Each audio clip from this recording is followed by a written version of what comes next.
Hello and a happy new Corona day, true believers. Originally I planned to release this video around 2 years ago, but I accidentally ass blasted my hard drive, lost all of my documents, and the FBI was not willing to send me a backup copy. Feels bad, man. The topic of the video would have been about how good of a year 2018 was for the Sentry, but since then I realized that every year since then had been a good year for the Golden Guardian of Good. In 2018 the Sentry made his return in the pages of Doctor Strange, issue number 382. The sales of that book immediately went up, which in my opinion was due to the combination of reader curiosity for the Sentry, who had been in character limbo for 5 years prior to that, and the overall trust people put into the very talented and then still rising writer Donny Cates. Within only a couple of issues, Donny Cates was able to do what a certain bald, lazy and self-impressed writer had failed to do within a fucking decade. Donny made the Sentry actually likable. The Sentry is always an interesting character, no matter how bad you fuck up his personality, but just being interesting is often simply not enough. A character needs to be likable or at least relatable. That applied for the Sentry when Paul Jenkins was writing him, and that also applied when Donny Cates was writing him, and luckily for us, that was the case with Sentry's next writer as well. Shortly after Sentry's arc in Doctor Strange came to an end, a new Sentry series had been announced with a very talented creative team backing it up. Written by Jeff Lemire and illustrated by Joshua Cassara and Kim Jacinto, this new series turned out to be a hit as well. It was highly rated by critics and fans alike, and while its sales could not compete with sales giants like Spider-Man and Batman, the sales still did well for a rather unknown and underpromoted character. As a matter of fact, the sales started rising, even when the trade paperback was announced.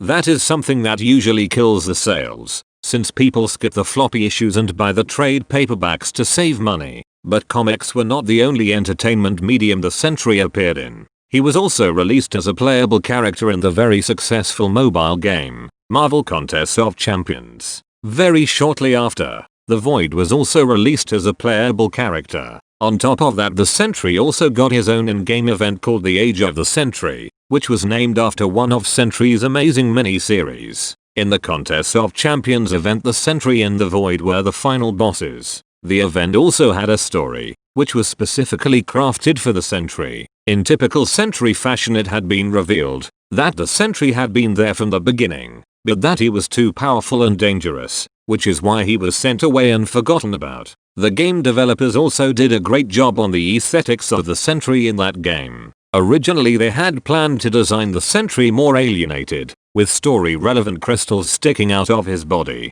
Marvel, however, was not very fond of that idea. They knew that many players would be introduced to the Sentry for the first time, which is why they demanded a more classic look for him. The game developer agreed, but still gave the Sentry his Jesus beard from the early issues of New Avengers, all in order to symbolize that in the story of the game the Sentry has been gone for a very long time. And I personally am totally fine with Sentry's design in Contest of Champions. I am not a big fan of beards, but I would still fuck him. On top of that, both Sentry and Void have great animations and absolutely amazing ultimate super moves. During his ultimate, the Sentry turns into the Void, creates a black hole and hurls it at his opponent. The Void on the other hand transforms into the Sentry and blows up a sun in front of his opponent's face. I mean, how fucking amazing is that? Moving on, Sentry's amazing third volume carried us into the year 2019. I have covered all the issues of the book in depth here on my channel,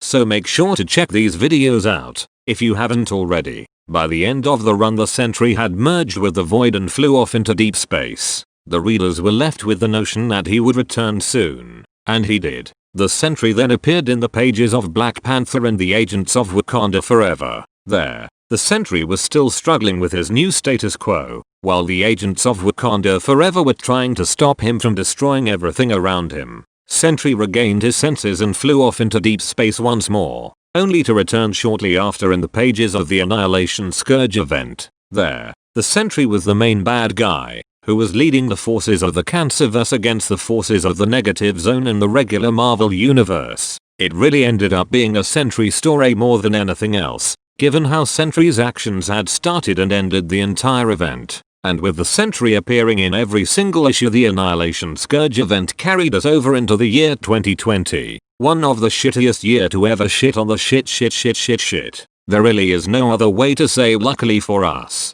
The Sentry ended up being a bright light at the end of the tunnel for all the 17 passionate Sentry fans out there. He has been recently announced and released as a playable character in yet another successful mobile game named Marvel Future Fight. The developers have really nailed his design and what makes him unique. His passive ability is the ability to resurrect himself from the dead. If he ever dies on top of that, Sentry's appearance has been teased in yet another comic written by Donny Cates named King in Black. And I have to say that I am not surprised by that at all. After all, Donny Cates was the one who brought the Sentry back in 2018. And he was continuously dropping Sentry's name in his comics. And I think that Donny always liked Sentry. Even dating back to his non-Marvel days, I remember reading a comic named Buzzkill back in the day. At that time I was not paying attention to the names of the writers. I was more interested in characters. And I still am. But that comic was about a skinny blonde guy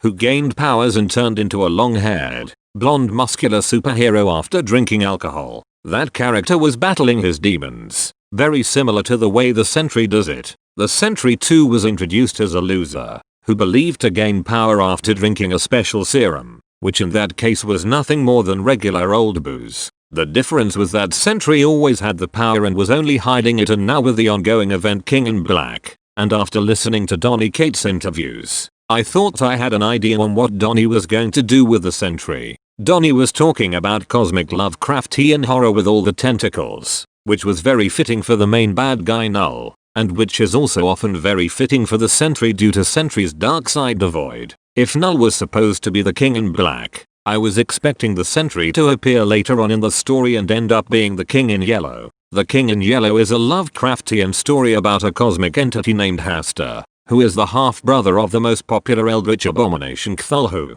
I don't even give a shit if this text-to-speech software doesn't manage to pronounce Cthulhu correctly. You must know whom I have in mind. The one octopus-headed monster guy with the wings. The one who strikes fear into the hearts of all the cowardly and superstitious anime girls. I expected Donny Cates to do a play on the colors of Null and Sentry and the Kings in Black and Yellow. But, and that's a big but, the Sentry appeared in the very first issue already. Once again with a big and cinematic entrance. Just like he always does it. The Sentry entered the fight against Null by killing one of Null's 3 corrupted Celestials. That already is quite the feat, considering how symbiotes usually empower their hosts. And now we had Sentry killing one of those Celestials rather effortlessly, grabbing Null and flying him into the orbit. What followed then was a series of homages to other comics the Sentry appeared in and did something interesting. The visualization was pretty much adapted one-to-one. First we saw Sentry flying Null into the air the same way he did it to Carnage many blue moons ago. It looked as if he was going to rip Null apart, but Null was having none of that, and ended up doing to the Sentry what Sentry once did to Aris.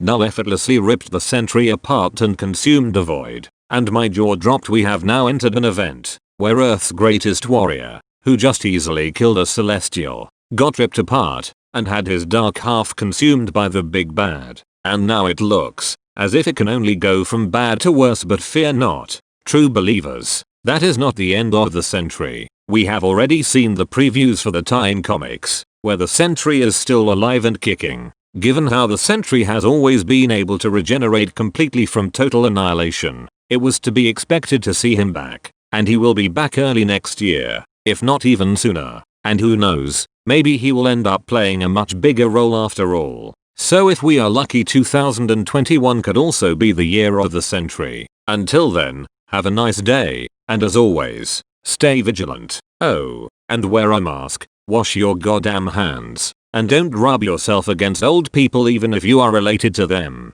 Bye.